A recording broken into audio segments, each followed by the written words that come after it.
इस वीडियो में हम class 8th science friction chapter के एमसीक्यूज देखेंगे। तो पहला वाला क्वेश्चन है, friction can be reduced by. तो हमें बताना है कि फ्रिक्शन को हम कम कैसे कर सकते हैं, रिड्यूस कैसे कर सकते हैं। तो ऑप्शन हैं इसके, polishing, lubricating, streamlining shape, using wheels and ball bearings, और फोर्थ वाला है ऑल ऑफ दीज। तो इसका आंसर क्या होगा? All of these. Polishing, lubricating, streamlining shape और व्हील्स और बॉल बेयरिंग्स यूज़ करके हम फ्रिक्शन को रिड्यूस कर सकते हैं। नेक्स्ट क्वेश्चन में लिखा है, friction can be increased by. तो हमें बताना है कि हम फ्रिक्शन को कैसे इंक्रीज कर सकते हैं। तो इसका ऑप्शंस हैं, making surface rough, making grooves, providing spikes in shoes, और फोर्थ वाला है ऑल ऑफ दीज। तो इसका आंसर है ऑल ऑफ दीज, यानी कि making surface rough, making grooves और शूज़ में स्पाइक्स लगाने से फ्रिक्शन इंक्रीज हो जाती है। अगले क्वेश्चन में हमें फ्रिक्शन के एक एडवांटेज को टिक करना है। Tick the advantage of friction. तो इसके ऑप्शंस हैं, walking and movement of vehicles, second है nails and screws on walls and lighting match sticks, और अगला वाला है working of brakes and riding, और फोर्थ वाला है ऑल ऑफ दीज। तो इसका आंसर है ऑल ऑफ दीज, यानी कि walking and movement of vehicles, nails and screws on walls and lighting match sticks, working of brakes और राइटिंग, ये सारे एडवांटेज है फ्रिक्शन के। अगले क्वेश्चन में हमें फ्रिक्शन का एक डिसएडवांटेज बताना है। तो ऑप्शंस हैं, wastage of energy, wearing out of surfaces, generation of heat, और फोर्थ वाला है ऑल ऑफ दीज। तो इसका आंसर है ऑल ऑफ दीज, क्योंकि फ्रिक्शन के क्या क्या डिसएडवांटेज हैं? Wastage of energy, wearing out of surfaces और हीट जनरेशन, यानी कि जनरेशन ऑफ हीट। इसका आंसर है ऑल ऑफ दीज, ये सारे फ्रिक्शन के डिसएडवांटेज हैं। फिर अगला क्वेश्चन है, tick the correct answer. Friction depends on, यानी कि हमें बताना है कि फ्रिक्शन किस पे डिपेंड करती है। तो फ्रिक्शन सरफेस के नेचर पर डिपेंड करती है, यानी कि इसका आंसर है नेचर ऑफ सरफेस। इसका आंसर है ए वाला, नेचर ऑफ सरफेस। अगले क्वेश्चन में लिखा हुआ है कि जब एक स्टेशनरी ऑब्जेक्ट मूव करता है तो वो क्या करता है। तो यहाँ पर ऑप्शंस हैं, apply sufficient force to overcome friction, second है अप्लाई लिटिल फोर्स, थर्ड है apply force in the direction of friction, और फोर्थ वाला है नन ऑफ दीज। तो इसका आंसर है ए वाला, apply sufficient force to overcome friction.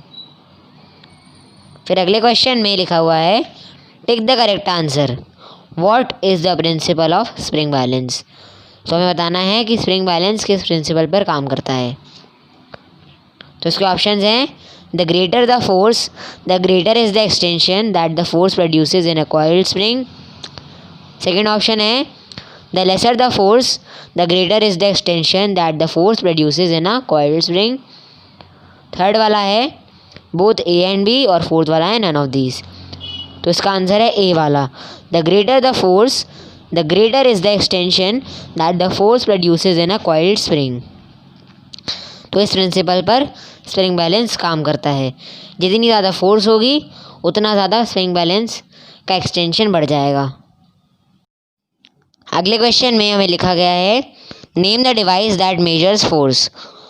तो हमें बताना है डिवाइस जो फोर्स को मेजर करता है। तो इसका आंसर है स्प्रिंग बैलेंस, सी वाला, स्प्रिंग बैलेंस फोर्स को मेजर करता है।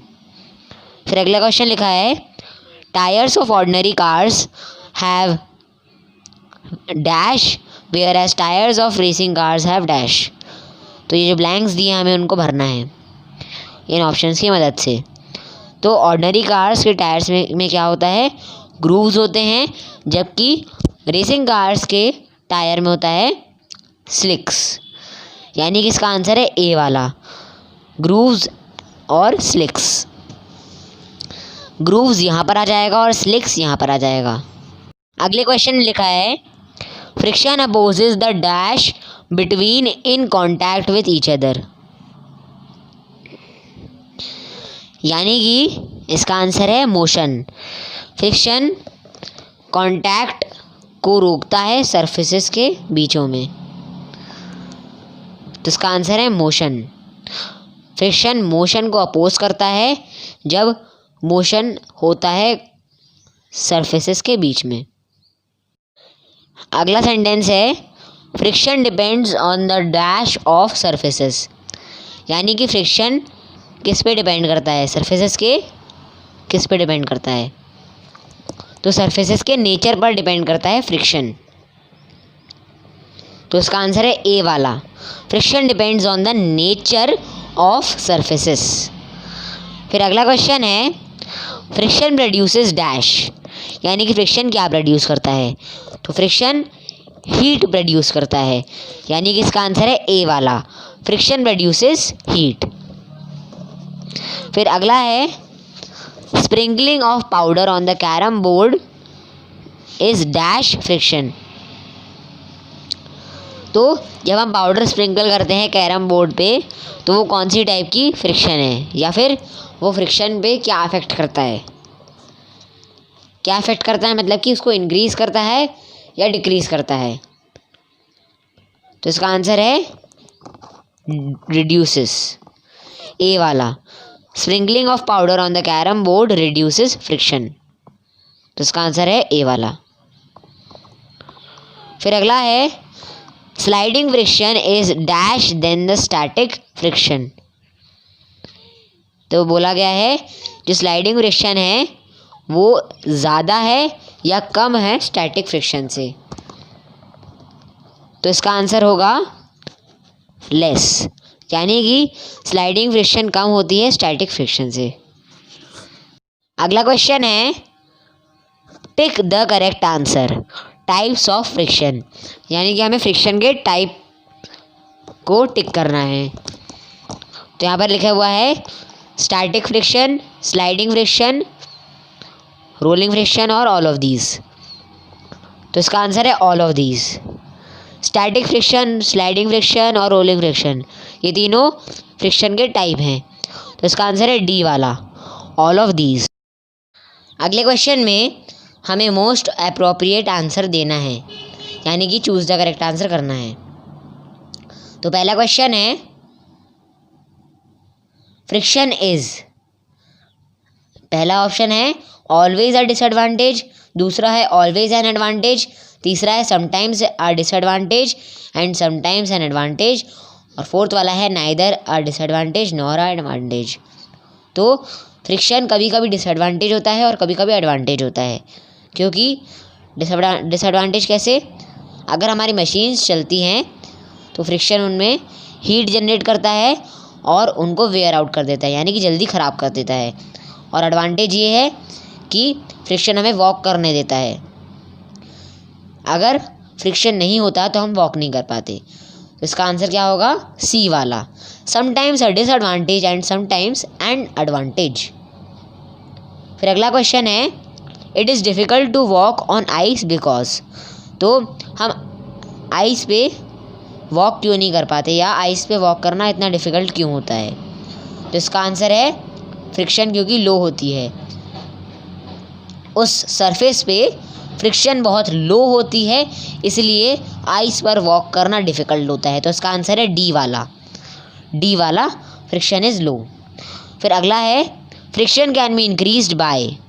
तो फ्रिक्शन को हम कैसे इंक्रीज़ कर सकते हैं, तो फ्रिक्शन को हम ऐसे इंक्रीज़ कर सकते हैं जब हम सरफेसेस को रफ़ कर दें, यानी कि इसका आंसर है डी वाला, मेकिंग द सरफेसेस रफ़। क्योंकि अगर सरफेसेस को स्मूथ कर देंगे तो फ्रिक्शन कम हो जाएगा। बॉल बेयरिंग्स यूज़ करेंगे, बॉल बेयरिंग्स यूज़ करेंगे तो डिक्रीज़ हो जाएगा फ्रिक्शन, और अगर सरफेसेस को ल्यूब्रिकेट कर देंगे तो भी लो हो जाएगा। पर अगर सरफेसेस को रफ़ करेंगे तो फ्रिक्शन इंक्रीज़ हो जाएगा। अगला है which of these is true about friction. तो इनमें से कौन सी चीज़ फ्रिक्शन के हिसाब से ट्रू है।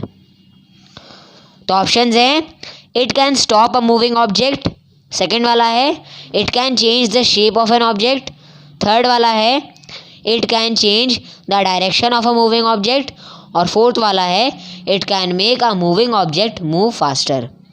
तो इसका आंसर है ए वाला, it can stop a moving object, क्योंकि फ्रिक्शन हमेशा मोशन को अपोज करता है, तो ये हमेशा जो फ्रिक्शन है वो किसी भी मूविंग ऑब्जेक्ट को स्टॉप करने की कोशिश करता है। तो इसका आंसर होगा it can stop a moving object, क्योंकि फ्रिक्शन किसी ऑब्जेक्ट का शेप नहीं चेंज कर सकता है, फ्रिक्शन किसी मूविंग ऑब्जेक्ट का डायरेक्शन चेंज नहीं कर सकता है, और फ्रिक्शन किसी भी मूविंग ऑब्जेक्ट को फास्टर मूव नहीं कर सकता, क्योंकि वो वैसे ही फ्रिक्शन मोशन को अपोज करता है। तो इसका आंसर है ए वाला, it can stop a moving object.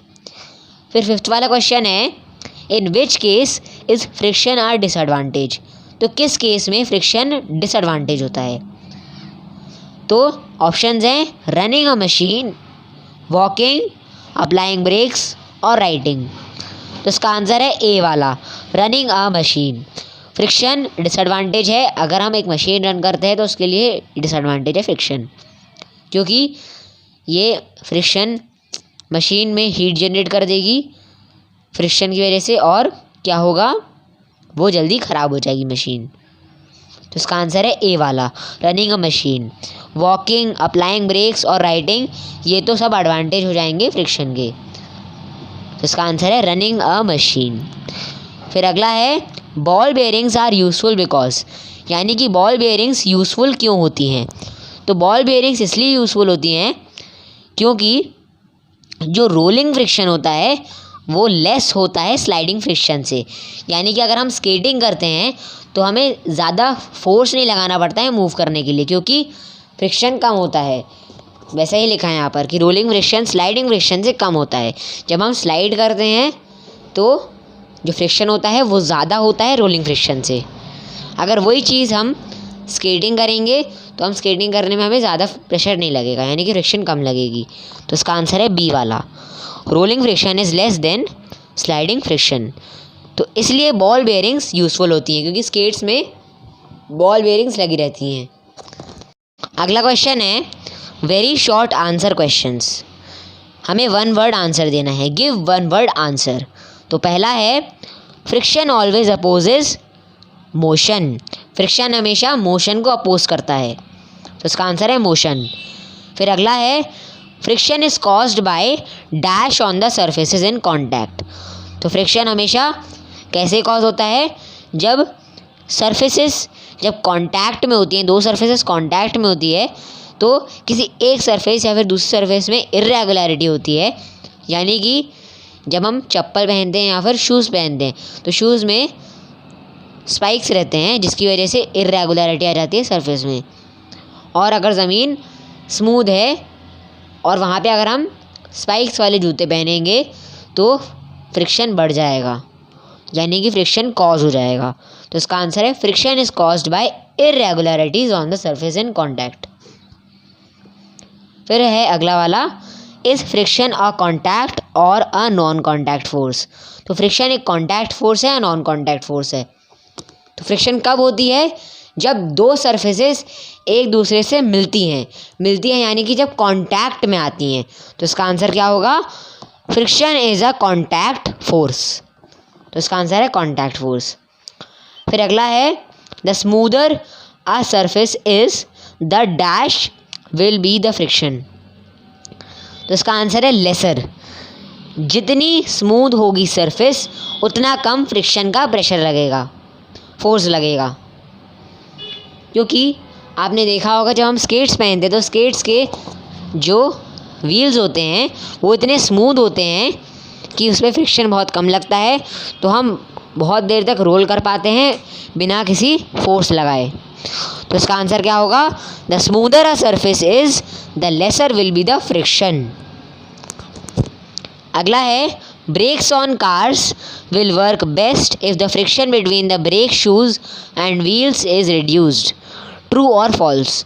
तो इसका आंसर है फॉल्स, क्योंकि जो कार्स का जो ब्रेक है वो तभी बेस्ट यानी सबसे ज़्यादा सही तरीके से तभी वो ब्रेक्स कार के यूज़ होंगे या वर्क करेंगे जब जो फ्रिक्शन है ब्रेक शूज़ का और व्हील्स का वो इंक्रीज़ किया जाएगा।